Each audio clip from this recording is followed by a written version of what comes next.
Guys, let's go ahead and run through a stamp tutorial. And let's start right away by hopping into Illustrator and creating a new letter size document. And you're going to take your image. I have some grizzly bears down here on my desktop, and I'm going to place them into Illustrator. You can also go to make sure you are in Illustrator. You'll know up here if you're not, because it'll say Finder. So click on your application window, go to Illustrator, File, Place, and you can find your national park image that you're working with and go ahead and place it into Illustrator. This guy is way too big for my page, so I'm going to highlight it. You can tell it's highlighted by the blue bounding box. Object Transform Scale. And I'm going to type in 45% uniform. I can preview that to see if it looks about the right size. Still looks a little big, so I'm going to make it 35 and click OK. And go ahead and drag that to the middle of my page. Be sure you're in the Essentials Classic workspace, because that gives you this nice contextual menu up here at the top, which is really nice to work with. And the interface is what you are familiar with. The toolbar is on your left, and your windows, your panel corral is over on the right. So in Illustrator, if we highlight this image up at the top, there's a button to crop the image. So let's go ahead and crop our image in. And you can drag these little crop handles to about where you think it should go. We're kind of eyeballing this stamp size. Stamps are tall rectangles, so you can go ahead and eyeball the shape you think it should be, and go ahead and, when you like your crop, you can hit the apply button at the top there. Illustrator has this great tool that we went over a little bit called Image Trace. So go up to your window to get your Image Trace panel up if you don't see it. It's right here.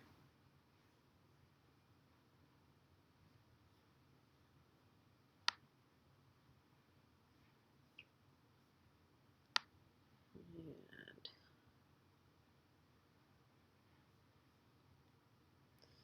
if you highlight your image,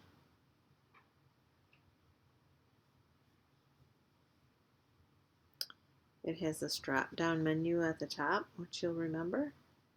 And there are a lot of different things you can play around with. Just pick one and see the results you can get.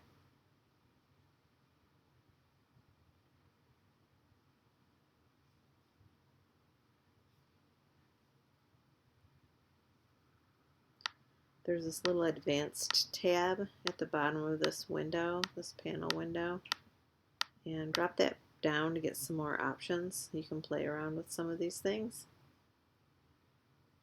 I like this 3 color, so I'm going to go ahead and use that for my stamp.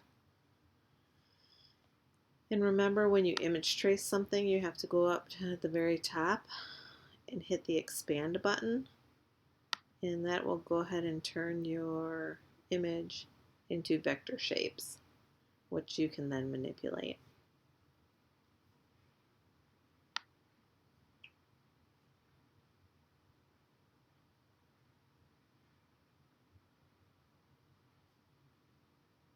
And there it is. You can tuck your panel back into the corral, slide it over and tuck it in. So this is a pretty cool little vector piece of artwork now. I know stamps are taller than this. They are rectangle, so I'm going to go ahead and add some area to the top of this art to make it a rectangle. I'm going to grab my rectangle shape, and I'm going to go ahead and draw a rectangle on top of this until it looks about like a stamp. And I'm going to fill that with a green color.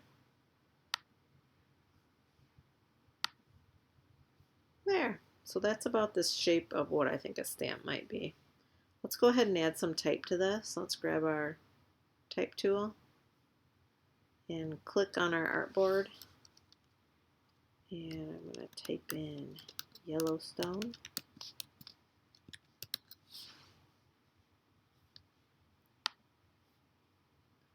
Then I'm going to highlight that text and open up the character panel, or type Command or Alt T on your keyboard for the shortcut.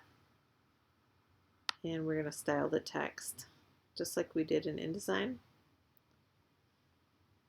The size is over here, and this drop down shows you all the different typefaces you can choose.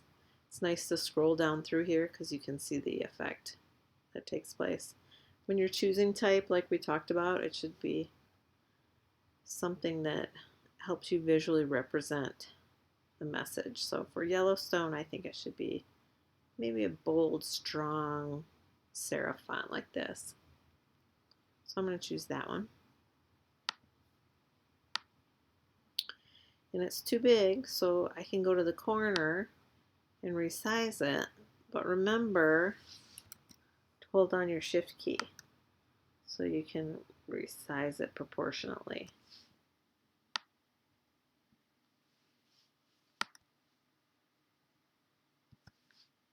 So that looks kind of good. I'm going to go ahead and use my eyedropper to sample this brown from the stamp, so the color of the type up here can match the brown of the stamp. Then I'm going to type in National Park, and I'm going to remember the idea of contrast and typography, which makes graphic design better. So I'm going to look for maybe a scripty font or a light face, maybe a thin font. I think this script looks pretty cool. I'm going to make it that same brown color. And I'm going to hold the Shift key down and grab the corner anchor point of that bounding box and resize the text. So that looks kind of slim to me, so I'm going to go over to the fill and stroke in my toolbar. And I'm just going to go hover over the fill color and click and hold and drag that same color into the stroke. And that'll put a stroke around your type and make it a little bit bolder for you. So now I think maybe this Yellowstone should be a different color. So let's go up and maybe choose a yellow. Yeah, that looks good. If I hold my Shift key down, I can select both pieces of type and resize them a little bit. They seem a little bit too big maybe. Looks pretty good. All right, we have one more little piece of type to put in here, so grab your type tool and click on your artboard and type in forever/USA.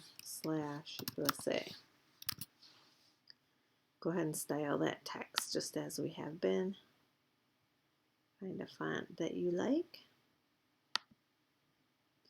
Remember your visual hierarchy, it should be smaller than the name of the national park. Maybe we should make it white. And let's drag it over on top of the stamp. Let's see how it looks. I think it looks pretty good. A little too big.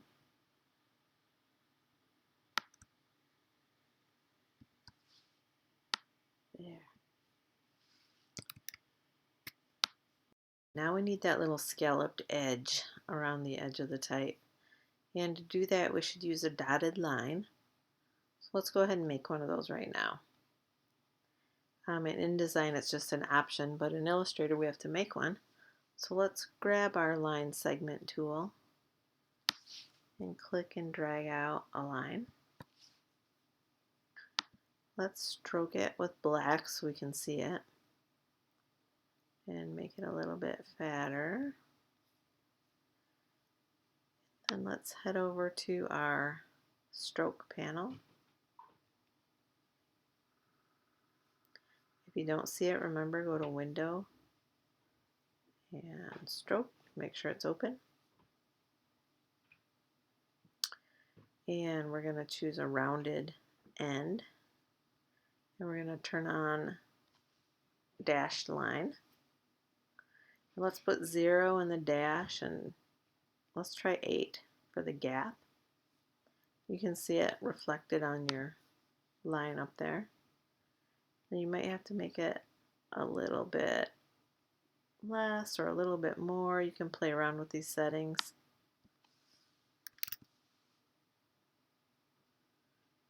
Let's see. So I think about a 9-point line with a 0 dash and a 12 gap gives us a nice stroke. So let's head over to our rectangle tool and let's draw a rectangle around this whole stamp.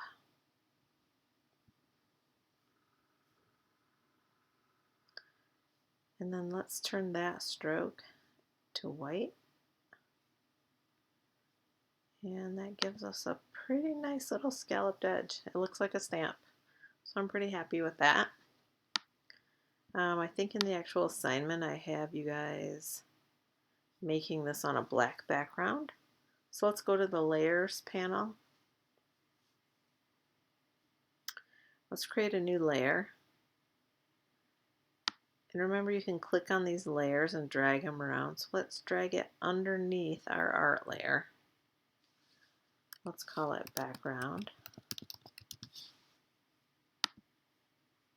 And let's call the layer on top art, since that's where we created our stamp. And by clicking on the background layer and grabbing our rectangle tool, let's put a black background behind our stamp. We're going to stroke it with none, fill it with black. Remember, you can do your fill in your stroke up here, you can do it down here in your toolbar. So many places to do that.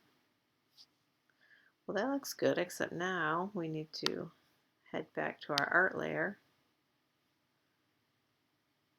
and make this stroke black so it disappears. That gives us a pretty good result. Let's lock the background layer and then let's head back up to our art layer. And with our selection tool, let's just click outside of our art and drag over all of our art. And let's do Object Group so it turns it into one group for us. Let's go Object, actually let's go Edit, Copy, Edit, Paste, which will paste another one for us. And while it's still highlighted, let's go to Object, Transform, Scale. And 35% looks pretty good. It makes it a pretty small little stamp. So let's say OK to that. Remember, you can hold the space bar and turn your cursor into a hand to move your artboard around. So grab your baby stamp and put it under your big one. Unlock your background. It looks like our background layer has to be a little bit bigger. And it looks like our baby stamp is a little bit too big still, so let's go to 90 on that.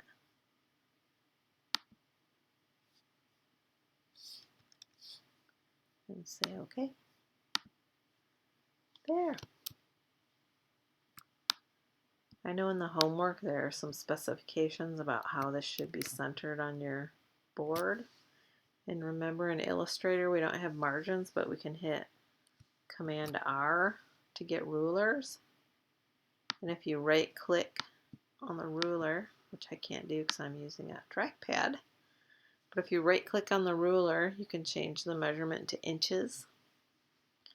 And then you can just click and drag out your rulers so that you can be sure your margins are correct.